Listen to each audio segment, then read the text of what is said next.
सभी को जय सिया राम। जैसे कि आप लोग जानते हैं, हम लोग श्रीमद् गोस्वामी तुलसीदास जी कृत रामचरितमानस रामायण पढ़ रहे हैं।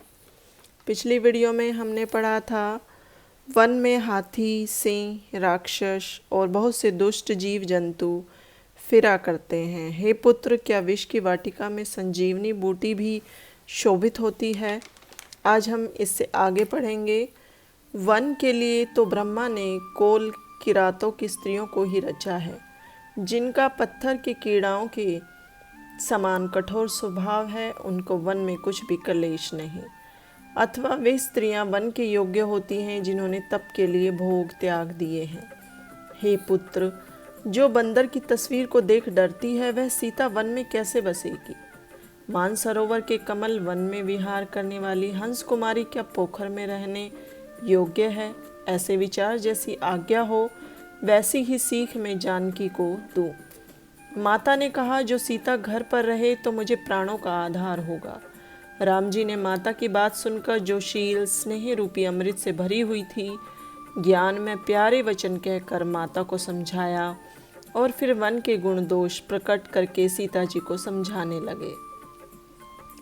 माता के पास कहने में सकुचाते हैं तो भी मन में समय का विचार कर बोले, हे राजकुमारी, मेरी सीख सुनो।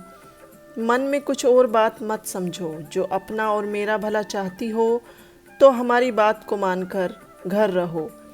ये मेरी आज्ञा तथा सास की सेवा है। तुम्हारी घर पर ही सब भांति से भलाई है। सास ससुर के चरणों की सेवा करने से बढ़कर कोई दूसरा धर्म नहीं है। जब जब भोली बुद्धि वाली माता मेरी याद करे और प्रेम से व्याकुल हो, तब तब पुरानी कथा कहकर मीठी वाणी से समझाना। हे सुमुखी, मैं स्वभाव से ही कहता हूँ, मुझे सैकड़ों सौगंध है। तुझे केवल माता के लिए ही रखता हूँ। घर पर रहने से गुरु और वेद समस्त जो धर्म है उनका फल बिना कलेश ही पाओगी। हठ करने से गालव और नहुष राजा ने संकट सहे हैं। हे सुमुखी, हे सयानी, मैं पिता की आज्ञा का पालन कर शीघ्र लौट आऊँगा। दिन जाते देर नहीं लगती है। हे सुंदरी, हमारी सीख सुनो। हे सुंदरी, जो प्रेमवश हट करोगी तो अंत में दुख पाओगी। वन बड़ा कठोर और भयंकर होता है। वहाँ धूप, वर्षा और वायु में बड़ा कठोर कष्ट होता है। मार्ग में कुछ कांटे और कंकड़ हैं जिन पर बिना जूते ही पैदल चलना पड़ेगा।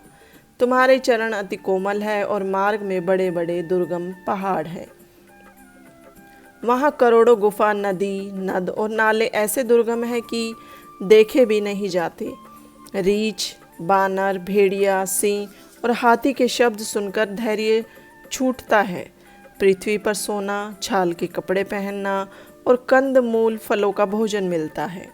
वे भी सब दिन नहीं मिलते, समय समय के अनुसार प्राप्त हो सकेंगे। वन में राक्षस मनुष्यों को खाते हैं और करोड़ों कपट वेश धारण करते हैं। पहाड़ का पानी बहुत लगता है। हे प्यारी, वन के दुख वर्णन नहीं किए जा सकते। वन में भयानक सर्प, पक्षी और स्त्री पुरुषों को चुराने वाले राक्षस रहते हैं। वन की याद आने से धीर पुरुष भी डर जाते हैं और तुम तो स्वभाव से ही डरपोक हो। हे हंसगामिनी, तुम वन के योग्य नहीं हो। सुनकर मुझे लोग अपयश देंगे। मानसरोवर के जल में पाली गई हंसनी खारी समुद्र में कैसे जी सकती है?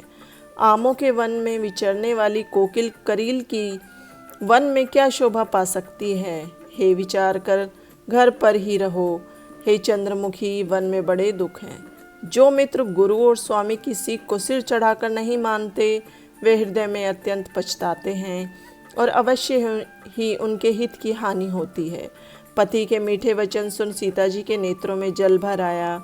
राम जी की शिक्षा ऐसे दाह करने वाली हुई जैसे चकवी को शरद की चांदनी होती है। मुझको राम जी त्यागना चाहते हैं। सीता जी यह सोचकर व्याकुल हो गई। उनसे उत्तर नहीं बना। नेत्रों के जल को बरबस रोक मन में धीरज धरकर सास के चरणों को छू हाथ जोड़ बोली, हे माता, मेरी इस ढिठाई को क्षमा करना। मेरे पति ने मुझको वही सीख दी है जिससे मेरा हित हो। फिर मैंने भी मन में समझ देखा है कि संसार में पति के वियोग के समान दूसरा दुख नहीं है। सीता जी सास को समझा पति की विनती कर बोली, हे प्राणनाथ, हे करुणा निधान, हे सुंदर सुख देने वाले, हे रघुकुल रूपी, कुमुदनी के खिलाने के लिए चंद्रमा, आपके बिना मुझे स्वर्ग भी नरक के समान है। माता पिता बहन, प्यारा भाई, प्यारा कुटुंब और मित्रों का समूह, सास ससुर, गुरु, स्वजन, सहायक तथा सुंदर सुशील और सुखदायक पुत्र, हे नाथ, जहाँ तक नेह और नाते हैं, स्त्री को पति के बिना सूर्य से भी अधिक दाहक है। शरीर, धन, धाम, पृथ्वी, नगर, राज्य ये पति के बिना शोक के समान है। भोग रोग के समान, गहने भार रूप और संसार यम यातना के समान है। हे प्राणनाथ, आपके बिना संसार में मुझे कुछ भी सुखदायक नहीं है। हे नाथ, जैसे प्राण के बिना देह, जल के बिना नदी, वैसे ही पति के बिना स्त्री होती है। मुझे आपके चंद्रमुख को देखने से सब सुख मिलेंगे। हे स्वामी, आपके साथ पशु पक्षी तो कुटुंबी होंगे, वन ही नगर होगा, छाल के वस्त्र पाटंबर होंगे और पति पत्तों की कुट्टी ही स्वर्ग के समान होगी। वन के देवी देवता सास ससुर के समान मेरी देखभाल करेंगे। आपके संग कुशा और पत्तों का सुंदर बिछोना कामदेव की शैया के समान होगा। कंदमूल फलों का आहार अमृत तुल्य और पहाड़ ही अयोध्या के 100 राज मंदिरों के तुल्य होंगे। मैं आपके चरणों को देख ऐसे प्रसन्न रहूंगी जैसे दिन में चकवी। हे स्वामी, आपने बहुत से दुख, भय, विषाद और संताप कहे, परंतु हे कृपानिधि, वे सब आपके वियोग के दुख के लवलेश के बराबर भी नहीं होंगे। हे चतुर शिरोमणि, ऐसा मन में जान मुझे संग ले चलो, यहाँ मत छोड़ो। अधिक विनती क्या करूँ, आप तो करुणामय और अंतर्यामी हो। हे दीन बंधु, हे शील और स्नेह के निधान, जो मेरे प्राणों को 14 वर्ष की अवधि तक रहते जानो, तो मुझे अयोध्या में छोड़ जाओ। आपके चरणों को देख मुझे मार्ग में चलने से थकावट नहीं होगी।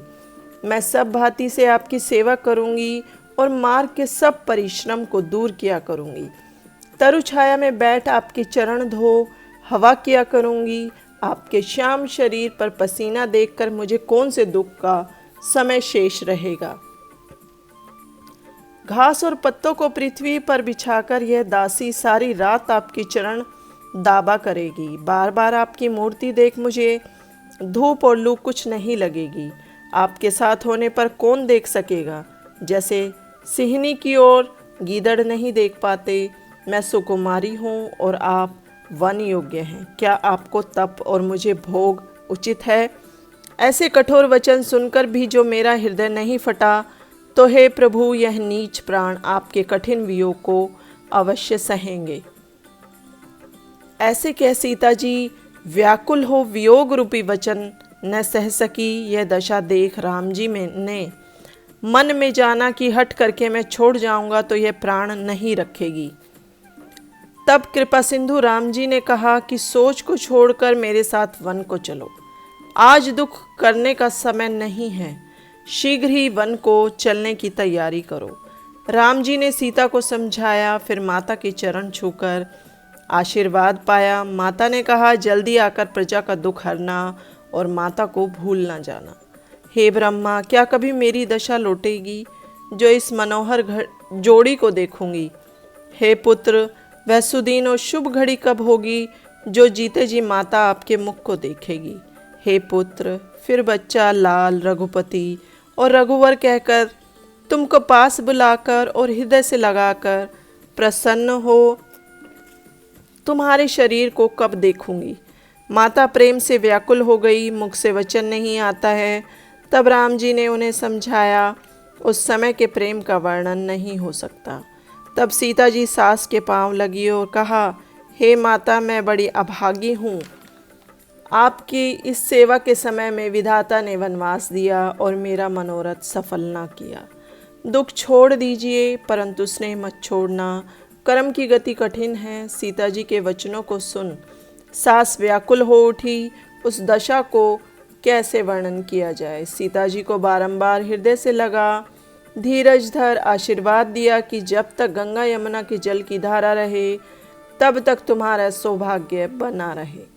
सीता जी को सास ने अनेक प्रकार से आशीष और शिक्षा दी। तब अत्यंत स्नेह से सीता जी बारंबार सास के चरण कमलों में मस्तक नवाकर चली। लक्ष्मण जी भी ये समाचार सुन व्याकुल हो दौड़े। शरीर पुलकित हो कांपने लगा, नेत्रों में जल भर आया और प्रेम से अधीर हो राम जी के चरण पकड़ लिए।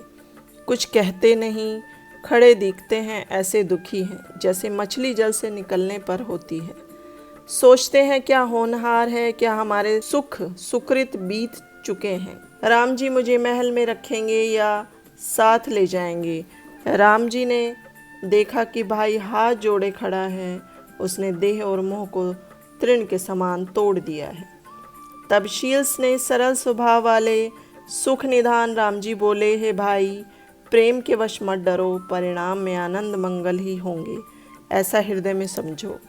जो माता पिता गुरु और स्वामी की शिक्षा को सिर पर धारण करते हैं उन्होंने ही जन्म का फल पाया है, अन्यथा संसार में जन्म यूं ही जाता है। हे भाई, ऐसा हृदय में जान मेरी शिक्षा मान, माता पिता की सेवा करो। भरत और शत्रुघ्न घर पर नहीं है, राजा वृद्ध है, उनके हृदय में मेरा दुख है। यदि तुमको मैं अपने साथ वन ले जाऊं तो अयोध्या सब प्रकार से अनाथ हो जाएगा। गुरु पिता माता प्रजा और कुटुंब सब पर दुस्सह दुख पड़ेगा। अतः हे भाई, तुम यहाँ रहो और सबको संतुष्ट करते रहो, नहीं तो बड़ा दोष होगा। जिसके राज्य में प्रजा दुख पाती है वह राजा नरकगामी होता है। आज के लिए इतना ही। अगली वीडियो में हम इससे आगे पढ़ेंगे। तब तक के लिए सभी को जय सिया राम।